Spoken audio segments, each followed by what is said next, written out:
Hey there, it's Lauren Jackson from Kids Ministry Circle. Kids Ministry Circle is a community for kids ministry leaders to be encouraged and equipped to love and serve the local church. Today, we are going to talk about goal setting for your ministry.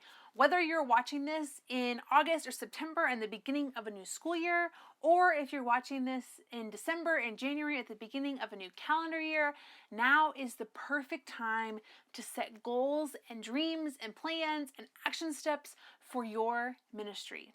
It is so easy to go Sunday to Sunday and get lost in that weekly Sunday morning programming rhythm and get to the end of the year and say, man, we had some big goals at the beginning of the year, but they never happened. And so this process is really key when it comes to putting action steps behind your goals so that you can actually see them happen and go from dreams to a reality.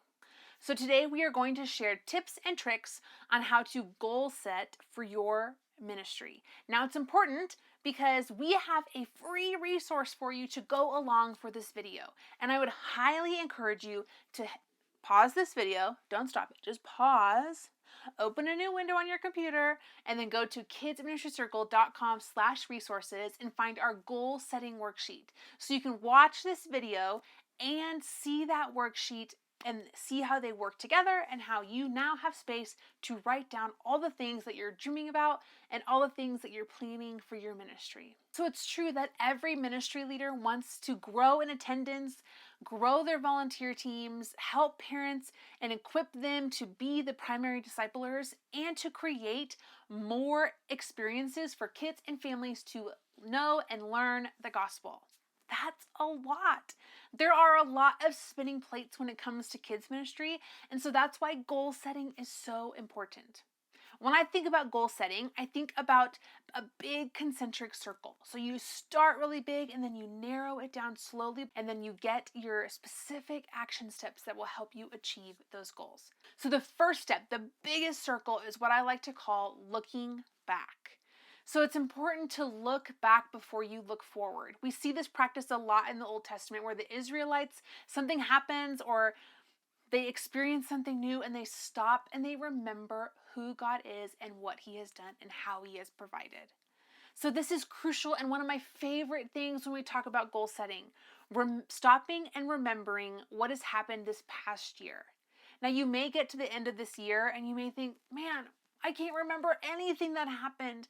I can't remember making any sort of impact, or I feel like we didn't influence as many people as we hoped to, and this event flopped, and we didn't get to do this, and our budget got cut, all these things, right? It's really easy to have a negative lens on your past year.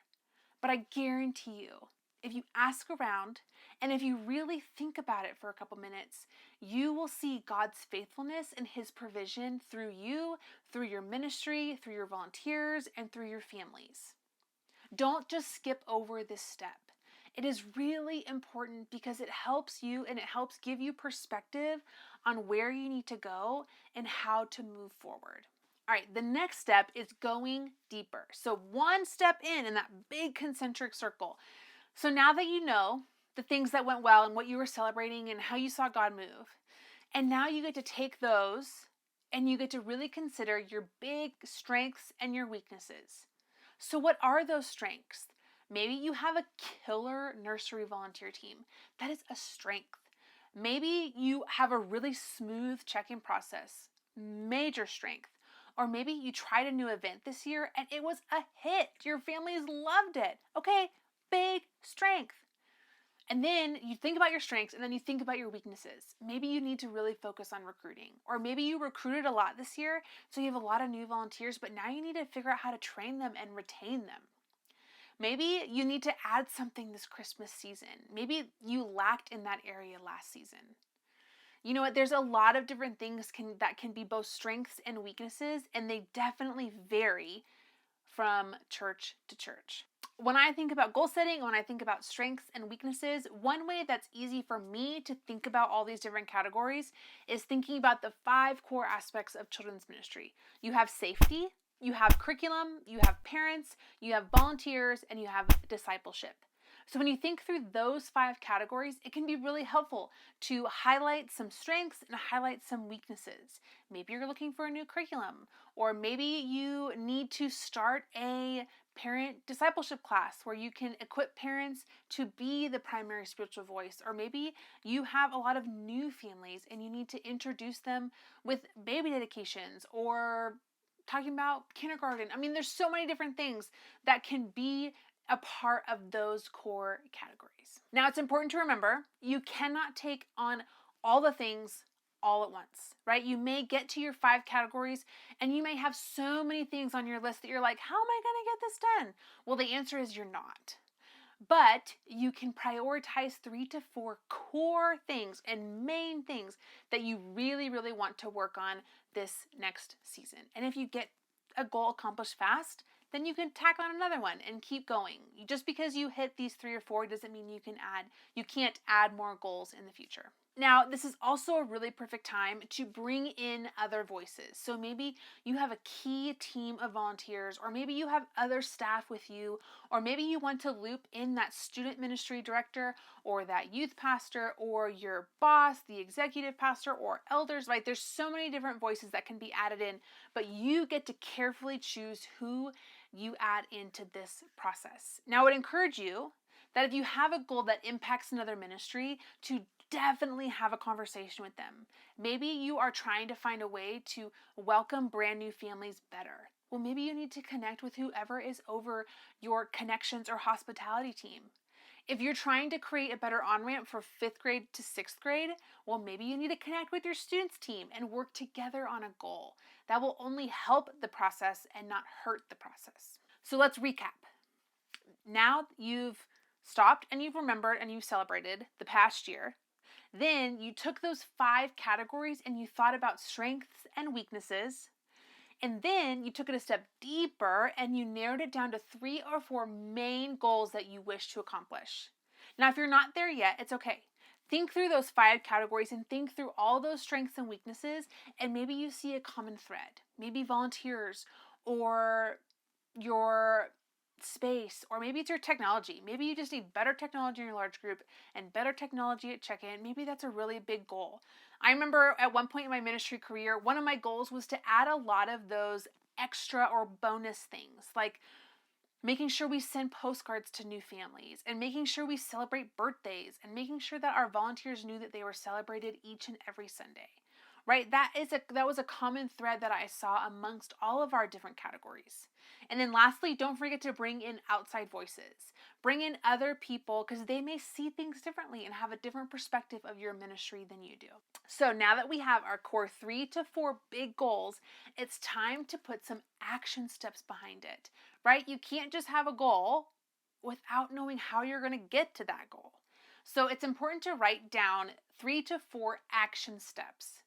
So maybe your big goal is training volunteers. Well, what is a good action step? What do they need trained on? Where are you going to host a training? When are you going to host a training? Are you going to train them all together, or are you going to train them individually by age group? Those are all really great questions to ask as you think about those specific action steps. So the goal setting worksheet that hopefully you've downloaded by now has a list of really important questions to ask yourself. Things like, how are you going to make this goal become a reality? What kind of time commitment do you make this goal? If you're planning a big seasonal event, well, that's going to take up a lot of time. How many volunteers do you need for this goal? Maybe you need no volunteers, or maybe you need a giant team of volunteers, like a VBS team of volunteers. Maybe it's, who are you going to invite? Who needs to be in this goal? Right? Who are you inviting into the process? Who's going to help you? Maybe it's a team of volunteers. And this is really key. This is a big one because you can't do everything on your own. I'm going to say that one more time. You can't do everything on your own. You need to bring in some people. You have a gifted group of people in your church that are probably dying to be asked to participate and help you do some of these things. Just ask, and I bet you'll get a killer team that can help you accomplish some of these goals. So here we are. You've got your action steps, you've written them down, you've invited people in, you've thought through all the important questions. Now don't set it aside just yet. The last thing you'd want is to go through all this process and write down all of these things and then just set it on a shelf and let it collect dust. Right? That's not what we want. We want to actually see these things come to life. So here are some ways that you can keep this goal setting worksheet right in front of your face. The first way is create a timeline. Get your big calendar, get your planner, get your big whiteboard out, and work together. Bring your goal setting worksheet and your calendar and combine them and say, hey, I've got a Christmas event that's on my goal. That means it needs to be planned and prepped and ready to go by X date. Get things on the calendar. The next thing is bring it to your boss. If you haven't yet already brought your boss or someone from the pastoral team into this process, now's a great time. Whether it's your boss or the elders or whoever, bring it to them and let them know. Here's a key. Here's a hot tip. When you share your goals with other people, those goals are likely to be shared again. And so if you go to your boss and say, hey, here are some things that I'm working on, here are some dates that I have in mind for certain events, that means your boss has those. So when he walks into another meeting that you may not be in, he knows the things that are happening in the kids ministry world, and he can advocate for you, and he can speak on behalf of that kids ministry, which is really important. So bring people in, let people know what's happening, tell people that you're hoping to accomplish these goals, and maybe ask for a little bit of accountability. And then the next thing is, remember that plans change, right? We all lived through the years 2020 and 2021. Maybe we were in ministry or not, but you remember how whatever plans you had, they shifted. And so it's important to remember that planning is good, but God's plans are better. And so, yes, you want to plan, you want to make these action steps, you want to start working towards your goals. But if you have to pivot, if your budget gets cut halfway through, if you need to hire someone new, or if someone leaves your team, or whatever, if your key volunteers move away, all of that happens. And so it's important that you need to remember to pivot. So don't hold too tightly. Right? Perfection is not the priority here. The priority is progress and furthering your ministry and just making improvements. And so don't forget that God is working in and through your ministry in ways that you cannot see. And so you trust Him first, follow your plan second. And then lastly is, remember, don't forget about the worksheet. You worked so hard on it. You planned really great goals. So don't forget about it. Revisit your worksheet. Fill out a new one if you have to. You can come back to it as many times and say, hey, I accomplished that goal. Or, oh, I need to reshift and focus on this more because this isn't happening the way that I thought it would. Right? You can come back to it. I would recommend coming back to this worksheet once a quarter. And that way you can assess what's happening and shift things if they need to, or just keep pressing forward. So that is our conversation around goal setting. Now, it may seem daunting, but I know you can do it. And I know you can keep these goals and just continue to improve and make your ministry that much better for your kids and for your families. If you would like to learn more about Kids Ministry Circle and how to get involved through our cohorts or coaching or our other free resources, you can head to kidsministrycircle.com. And don't forget to follow us over on Instagram, where we have a lot more of conversations and I share a lot of really fun resources from Kids Ministry Circle and other great ministries that are doing incredible work.